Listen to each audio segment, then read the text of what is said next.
The Ta152 was a development of the Fw190 and featured notable improvements such as a larger engine and elongated wings to allow it to operate at higher altitudes to intercept high-flying bombers which were penetrating German airspace in the later stages of the Second World War.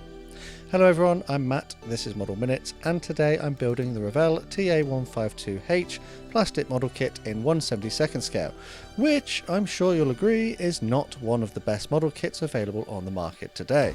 So stay tuned to find out what I do to this kit to try and make it presentable.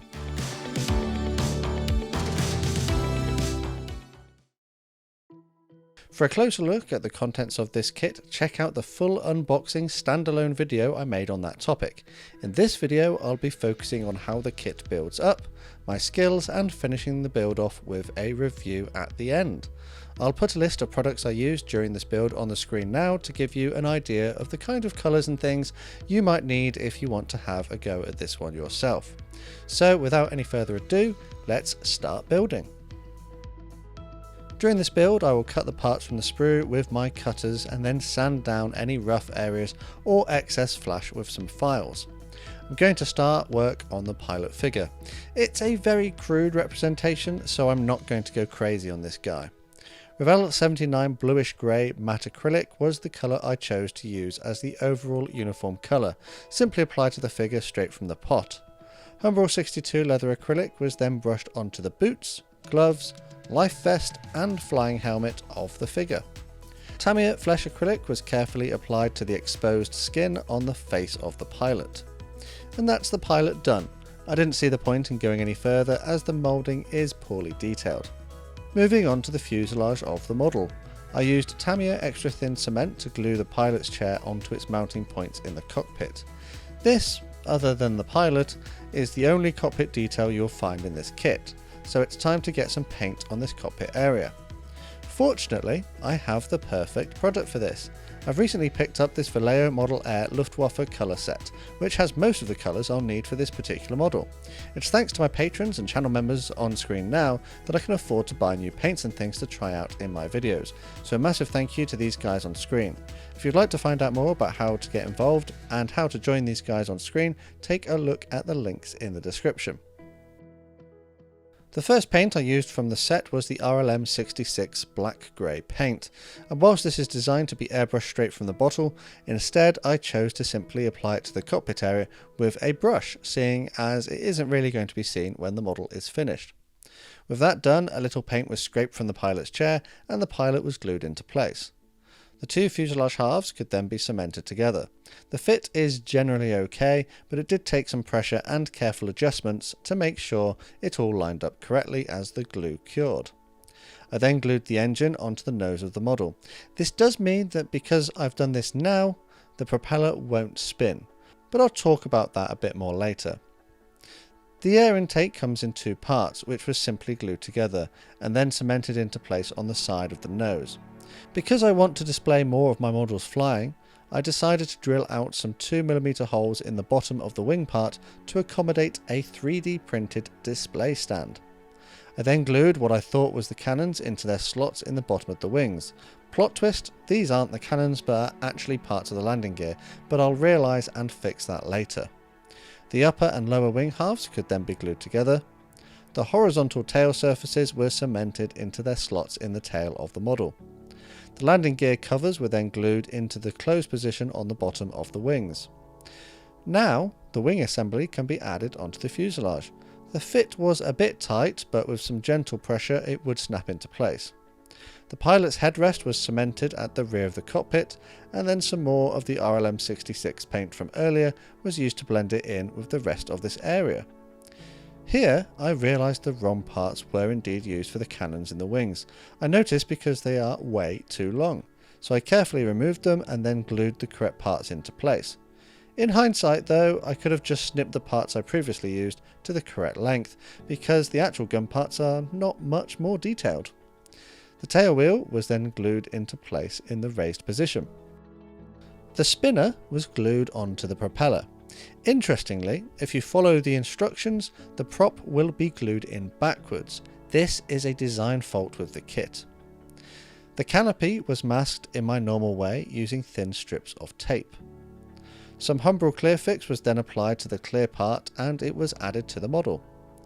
I've been enjoying this Humbrol No. 1 acrylic primer on my previous projects, so I again used it to prepare the entire model for the camouflage scheme. It was carefully sprayed onto the model and should allow the next layers of paint to stick to the surface, helping to combat that smooth and shiny plastic. I then used some Vallejo black to apply some pre-shading to the model. The panel lines on this model are of the raised variety and are incredibly thin, so I thought I would give this method of adding some visual interest a go. I clearly need more practice with this technique, and kits like this are a great opportunity to try out new skills. Vallejo Light Blue RLM 76 was then sprayed onto all the lower surfaces and the fuselage sides of the model. I tried to apply light coats in an attempt to allow that pre-shading to show through a bit. The Brown Violet RLM 81 paint was next to be used, and it was carefully applied to the upper surfaces of the model. I'm working from light to dark in these colours for the paint scheme, masking off the previous areas to prevent overspray. Light green RLM 82 was applied on top of the brown, following the paint scheme in the instructions. I did this freehand because I'm under the impression that's how it was applied in real life. Dark green RLM 83 was sprayed onto the nose of the model, taking care to have protected the rest of the aircraft with tape to prevent it from going in the wrong places. Mottling on the fuselage sides was done using the previous upper camouflage brown and green colours. Again, I need a little more practice with this technique and probably a finer needle and nozzle on my airbrush.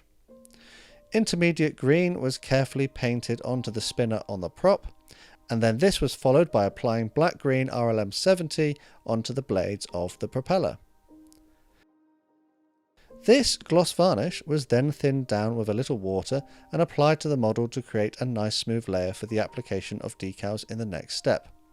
Speaking of the decals, they were cut into more manageable sections and then soaked one at a time in warm water until they started to release from the backing paper. I'm going to use Microscale, Microset and Sol as my setting solutions in this build. So firstly, Microset from the blue bottle was applied to the model in the places where the decals were going to be placed. The decal was then slid into position and allowed to set. When the decals had cured a little, the Microsol from the red bottle was brushed on top to soften them onto the surface of the plastic. Repeated applications may be needed. The decals are pretty good. Actually, they are the best part of the kit if I'm honest, but I did find that I needed to use some red and yellow paint to fix the gap in the band on the fuselage where they didn't quite wrap all the way around.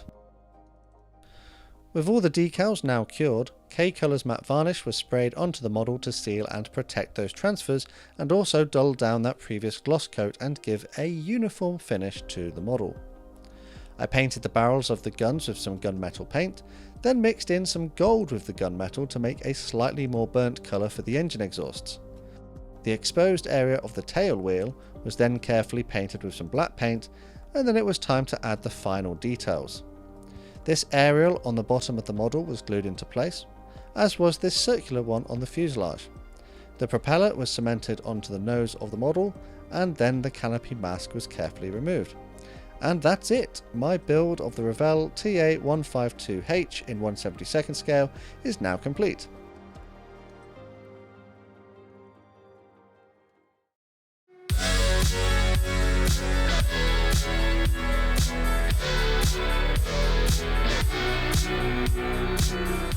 So, as mentioned in my unboxing review, this is not a particularly good kit. In fact, it's probably one of the worst in the Revell range.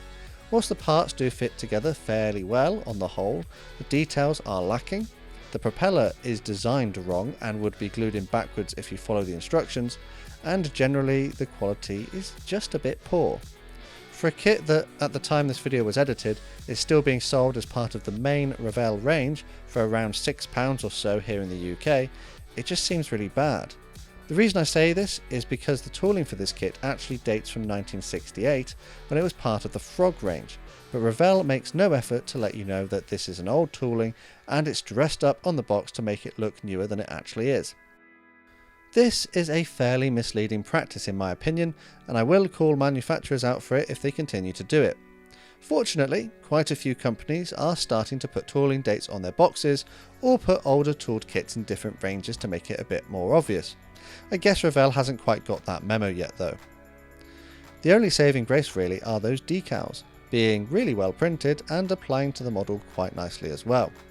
The only problem I had was with the band on the tail not quite wrapping all the way round, so if you buy this kit just for the decals I wouldn't be surprised. Use the plastic parts as a testbed for new skills or techniques. I wasn't flawless with my build of this kit though, and as mentioned I need a little more practice with my pre-shading and modelling to make those areas look a bit better. Also, I made an error with the paint scheme at the wing roots. The paint scheme should cover those areas entirely and it shouldn't be the light blue colour. It's only a small area, but neglected to notice I had made this error until I was looking at images of the real aircraft online, and it was too late to go back and fix it by then. I'm enjoying using the 3D printed display base though, especially as this model comes with a pilot, and my new rule to make the planes look as though they are flying if a pilot is included has started to prevent too many of my model planes from being stuck on the ground. Perhaps model companies should reconsider including the display stands like they used to. I think it's probably time to wrap this video up now though. For a 1960s tooling that is still in the Revell range, it is severely lacking in features that bring it in line with other kits in the same range, and is definitely in need of a retool, or at the very least having a lower price and making the age of the tooling more obvious to modelers so they can make informed purchasing decisions. On the whole, the model builds fairly well, but lacks the quality and detail that a model in the current range of a mainstream manufacturer should have. The decals are the only saving grace, and even then, still need a little bit of fixing. Would I buy this kit again? No, probably not. It's not really worth it in my opinion, and with that, I think it's time to end this one up here. If you agree with my thoughts or have something you'd like to add, please let me know in the comments under the video.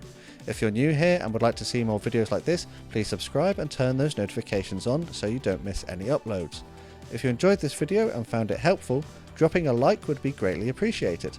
Once again, massive thanks to my patrons and channel members, and finally a big thank you to you for watching this one, and I'll see you on the workbench again next time.